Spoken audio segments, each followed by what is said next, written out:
তো hey guys, welcome to R K official. তো আমি এখন যাচ্ছি বোনের বাড়ি থেকে বাবার বাড়ি, কারণ কালকে ভাইফোঁটা আছে। তো আমি আজকে বেরিয়ে গেলাম, বোন গেল না, বোনের বাড়িতে একটু কাজ আছে। তো মিষ্টির দোকানে মিষ্টি নেওয়া হচ্ছে, তো মিষ্টি নিয়ে এবার বেরিয়ে যাব।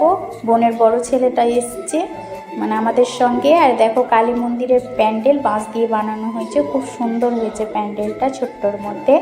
তবে এবার আমরা চেপে গেলাম টোটোতে, তো বেশি দূর না, মানে 1.5 ঘন্টা এরকম যেতে। তো বাড়ি পৌঁছে গেলাম, তার মধ্যে মা ছিল না বাড়িতে। তো দেখছি ঠাকুরতলাতে আছে, ঠাকুর বিসর্জনে রেডি হচ্ছে। মা এখানে আছে, মাকে খুঁজতে খুঁজতে চলে আসলাম, মানে চুমাতে এসছে ঠাকুরকে, চুমানো টুমানো করে নিয়ে যাবে। তো এটা মা, এটা আমার ভাইয়ের ছেলে রুদ্র, ভাতিজা হচ্ছে। তোকে বলছি আয়, তো আসলো না। তো দেখো এবার ঠাকুরকে নিয়ে যাওয়া হচ্ছে, আসছে বছর আবার হবে। জয় মা কালী, মা আবার এসো। তো বছর কি করে যাবে বোঝাই যাবে না। তো এখন যে নাচানাচি মানে আনন্দ হলো, তো ভালো লাগবে না ঠাকুর বিসর্জন হয়ে গেলে। তো দেখো ঠাকুর বিসর্জন হয়ে গেল, মা আবার এসো। তারপরে আমার মাসির মেয়ে সুমনা পার্লারে কাজ করে, তো ওর কাছে আমি হাতে মেহেন্দি পরলাম। আর দেখো এরা এখানে লুডো খেলছে, গেম। ভাই ভাই থাকলে যা হয়, খেলা খেলি সঙ্গী সাথী। তো ওরা খেলা করছে, আমি ওদিকে মেহেন্দি পরছিলাম। তা করতে করতে তারপরের দিন মায়েরা যাই হোক ফোঁটা দেওয়ার জন্য রেডি হয়ে গেছে। ওখানে আমার মামা আছে, মামা আসার কথা ছিল, তো মামা আসা হলো না। তো মামা বলছে আমি অনলাইনে থাকছি, তুই ফোঁটা দে। আজকাল অনলাইনের ব্যবস্থা হচ্ছে তার জন্য, আর কিছুই না। তো এবার মা ফোঁটা দিলেই দেখো আমার মা, এটা বড়, আমার মা সব থেকে বড়, আর একটা ছোট মাসি আছে। তো মায়েরা 6 বোন, 6 বোনের মধ্যে বড় আর ছোট আছে, বাকি সব আসেনি। বাকি সব আসলে আরও হইচই হতো। তো বাকি সব দূরে দূরেও আছে, আর কারো বাড়িতে নেই, তার জন্য আসে না ফোঁটা দিতে। তো মায়েদের ফোঁটা হয়ে গেলে আমরাও বসবো, আমরাও রেডি হয়ে গেছি, বাস বসতেই দেরি। ভাইও আছে পাশে, ভাই ছিল না, তো রাখতে গেছিলো ওর বউকে, ফোঁটা দিবে তাই। তো রেখে চলে বসেছে, ফোঁটা নেবে। আর এটা দেখো রিয়া বোনের ছেলে, তারপরে আছে ঝুমার ছেলে, তারপরে আছে আমার বোনের ছেলে, ছোটোটা নাই, আর একটা আছে, তো ঘুমিয়ে আছে ও ছোটোটা। এদেরকে ফোঁটা দিচ্ছি। তো এটা আমাদের ছোট মাসি, এই মাসির কাছে আমি সেলাইয়ের কাজ শিখেছি, মানে এটা আমার মাস্টার, সেলাই মাস্টার। মাসির বিয়ে হয়ে যাবে বলে আমি সেলাইটা শিখে নিয়েছিলাম।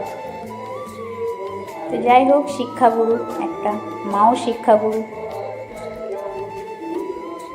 দেখো এই বোনের ছেলেটা এত বদমাস, এত পাকা। এখানে দেখো আমরা ফলের জোগাড় করছি, ফোঁটা দেব তাই। তো দেখো ভাইফোঁটা চালু করে দিয়েছি। তো আগে নারকেলকে ফোঁটা দিলাম, কারণ জমকে ফোঁটা দিয়ে দিলাম, আজ রবিবার তার জন্য। দিয়ে পরে ভাইকে ফোঁটা দিচ্ছি। তো ভাইয়ের কপালে দিলাম ফোঁটা, জমের দুয়ারে পড়লো কাটা, জম দেয় জমকে ফোঁটা, আমি দিয়ে আমার ভাইকে ফোঁটা, এটাই বলে। তা আমিও পড়লাম। তারপরে এই ফোঁটা হচ্ছে, এদিকে উলুধ্বনি, শঙ্খ সব কিছুই বাজছে।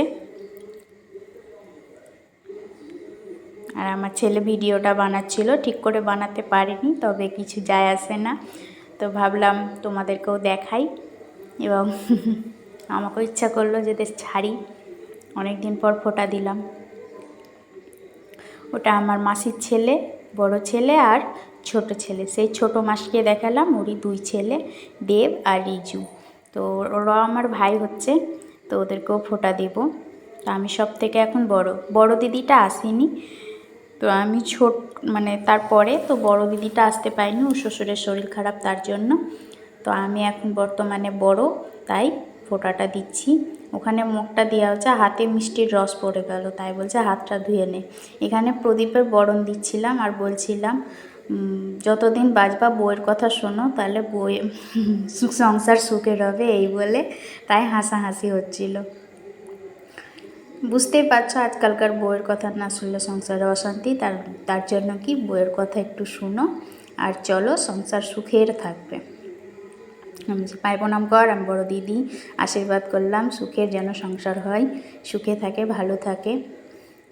এটুকুই চাইবো, সবাইকেই চাইবো সবাই যেন সুখে থাকে, যত ভাই বোনেরা আছে। এটা আমার জেঠুর মেয়ে পিঙ্কি,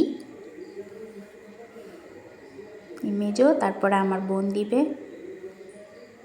তো এই কপালে ফোঁটা দিল না কিছু কারণবশত, মিষ্টি খাইয়ে রেখে দিল। ওখানে আমি দেবকে, মানে মাসির ছেলে দেবকে ফোঁটা দিতে যাচ্ছি, ভাই ওটাও। তো তোমরা গাইস কারা কারা ফোঁটা দিচ্ছ কমেন্টে জানাও।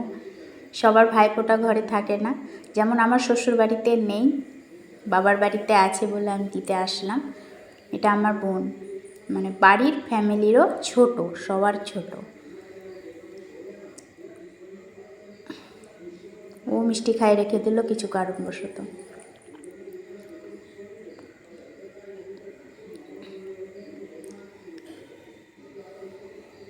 খুব মজা হলো, কারণ আরও দিদিরা আসার কথা ছিল, তো ওরা আসতে পায়নি।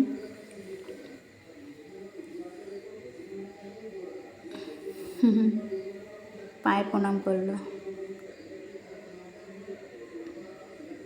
বড় তো পায়ে প্রণাম নিতে ভালোই লাগে। ও ছোট বোন দাদাকে আমি বললাম আশীর্বাদ কর যেন সুখের হয় মনের সংসার। এটা আমার মাসির মেয়ে হচ্ছে রিয়া বোন, বললাম না রিয়ার ছেলেটা এত দুষ্টুমি, মানে দুষ্টুমি না, একটু ভালো ভালো ফোঁতা ফোঁতা কথা বলে প্রচুর। তো ভাইকে দেওয়া কমপ্লিট হয়ে গেল, যে চলে আসলাম এটা উত্তম দাদাকে ফোঁটা দিতে তার বাড়ি। তো আমি অনেক দিন পর ফোঁটা দিচ্ছি, তো বুঝতে পারি না কি করে দিব না দিব, তো জিজ্ঞেস করছি আর দিচ্ছি। ফুলটা পায়ে দিব না মাথায় দিব এটাও আমি জিজ্ঞেস করছি। ভিডিওটা ঠিক করে বানা হয়নি, আলোর ছটা আসছে তাই। তো পায়ে ফোঁটা দিলাম, কারণ দাদা তো, দাদাকে পায়ে দিতে হয়। দাদাকে আরতি করলাম যেন ভালো থাকে, সুস্থ থাকে, এবং ভাই বোনের মিল যেন সারা জীবন থেকে যায়, যতদিন বাঁচব। তো এবার পায়েস খাইয়ে দিব। পায়েস বলছে খাবো না, কারণ সুগার আছে তার জন্য। তা আমি বললাম একটু খাও, একটু মিষ্টি খেলে সুগারও কন্ট্রোল থাকে, একদম বিনা মিষ্টিতে থাকতেও হয় না। তো মিষ্টি খাওয়ালো, একটু পায়েস, তারপরে ইনারা খেতে বসেছেন, বড় জামাই আর এটা ছোট জামাই। ইনারা ছিলেন না, তো আমরা খেয়ে দিয়ে বসেই ছিলাম। তো এরা বিকেলবেলা আসলো, দিয়ে খাওয়া দাওয়া হচ্ছে দুই জামাইয়ের। তারপরে আমি বেরিয়ে পড়লাম, কারণ কাল সোমবার ছিল, স্কুল আছে ছেলের স্কুল ছুটি করা যাবে না, তার জন্য চলে যাচ্ছি বাড়ি ছেড়ে সবাইকে টাটা দিই। কারণ আমার থাকার ইচ্ছে ছিল, কিন্তু আমি থাকতে পেলাম না, কারণ আগে পড়াশোনাটা আগে। দেখো বাসে চেপে গেছি, বাস বেশি দূর না, ওই জন্য আসতে পারলাম। দূর হলে অনেকটা আসা যেত না, তাও চেষ্টা নিতাম স্কুল যেন কামাই না হয়। তো এসে দেখছি আমাদের কালী মন্দিরের কালী ঠাকুর আছে, এবং এত লাইটিং দেখিনি গলির ভিতরে, সকাল সকাল বেরিয়ে গেছিলাম তো দেখতে পাইনি। তো রাতের লাইটিংও দেখা হলো আমার, আর ঠাকুরের দর্শনও করে নিলাম আবার। জয় মা কালী। তো বাড়ি চলে আসলাম, ভালো থেকো, সুস্থ থেকো, টাটা, লাভ ইউ অল। ভালো লাগলে like, comment, share and subscribe করে দেবে। বাই।